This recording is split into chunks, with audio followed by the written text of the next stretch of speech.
निर्माण होतो. म्हणूनच माझी भक्ती कर सदैव तुझ्या सानिध्यात राहील. ऐक लक्ष्मी, जर का बऱ्या बोलाला माझ्या मताशी सहमत झाली नसती तर शेवटी माझ्या बलप्रभावाने मी तुला माझी अशी करून घेणार. अरे नेमके कोण आहे?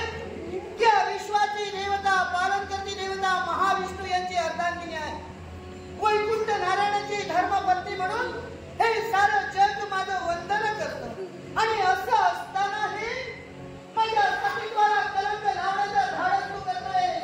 सर्वनाश होईल तुझा.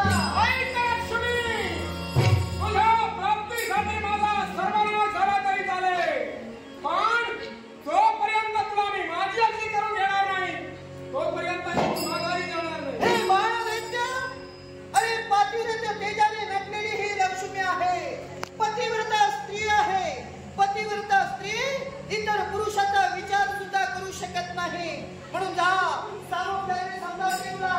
जा म्हणते माघारी. हे लक्ष्मी, हा बाणदैत्य ज्या दिशेने चालतो ती दिशा आपलीशी करून टाकतो आणि म्हणूनच तुला सांगतोय माघारी जाईल, तुला ठेवूनच जाईल. हे बाणदैत्य, पुन्हा पुन्हा समजावण्याचा प्रयत्न करते मी तुला. अरे सदैव मी तुझ्या सानिध्यात आहे. अष्टलक्ष्मी रूपाने मी तुझ्या सानिध्यात नटलेली आहे. आदिलक्ष्मी, धनलक्ष्मी, धान्यलक्ष्मी, गजलक्ष्मी, संतानलक्ष्मी, वीरलक्ष्मी, विजयलक्ष्मी, विद्यालक्ष्मी अशी अष्टलक्ष्मी रूपाने तुझ्या सानिध्यात.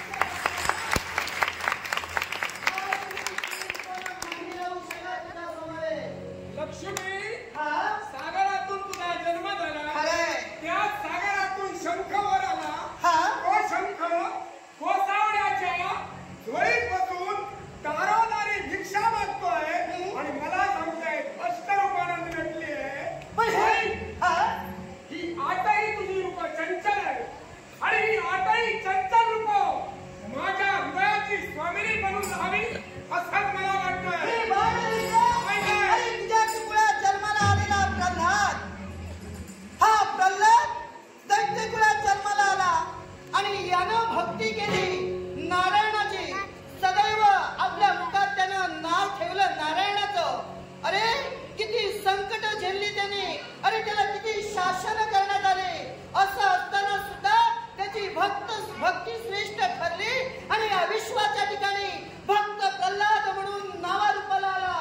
अरे त्याचा आदर्श तू ठेवा असं मी म्हणते. हे लक्ष्मी, शिवाचा मी आराध्य भक्त आहे आणि त्या शिवाचा मी उपासक तुझ्या समोर आहे आणि त्या एका शिवाच्या उपासकाला जर तू अवेळ नसशील तर लक्षात घे बलप्रभाव मी तुला हे लागेल. बाणदैत्य, आई माझ्या योगी पराक्रम आहे. अरे वासुदेव धारण तू धिक्कार करते तुला.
चार सप्तक तिन्ही सप्तकात खेळूया, गाणी गाऊया, मज्जा करूया आणि लग्न करूया. खेळूया पुढे, पण असा खेळ करणारा आहेस तरी कोण तू? दैत्य म्हणतात मला. दैत्य काय चालले ते? अरे मी पुण्याक्षी.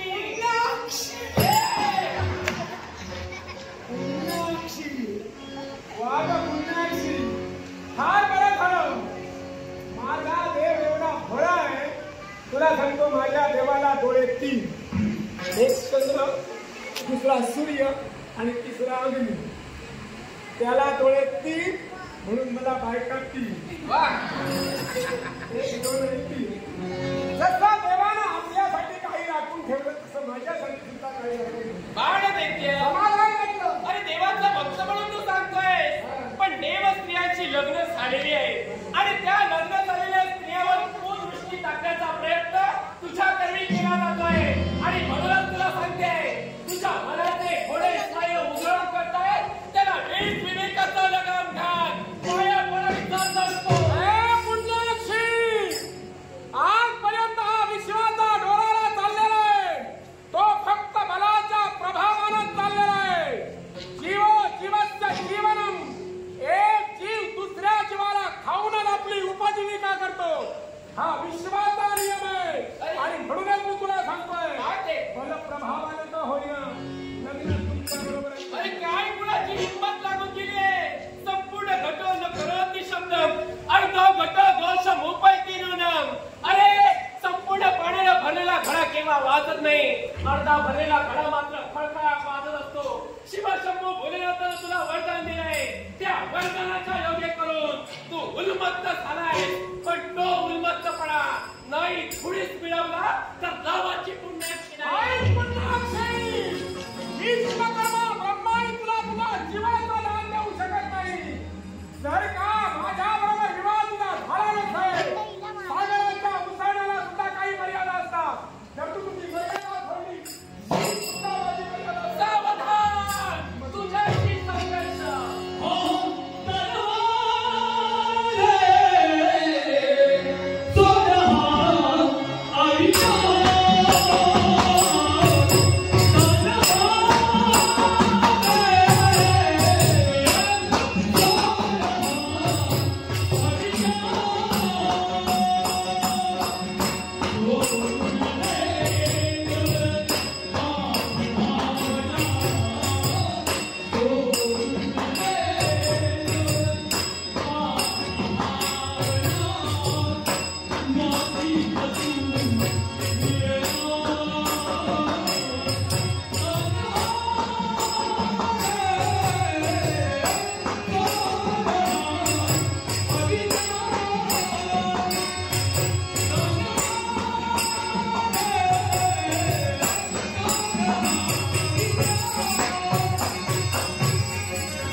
शिवलीलाच होती.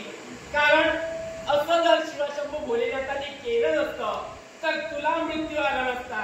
तुझा मृत्यू एका कुमारिकेच्या हातून होता आणि माझ्या शस्त्राच्या योगी करून तुला मरण आलेला.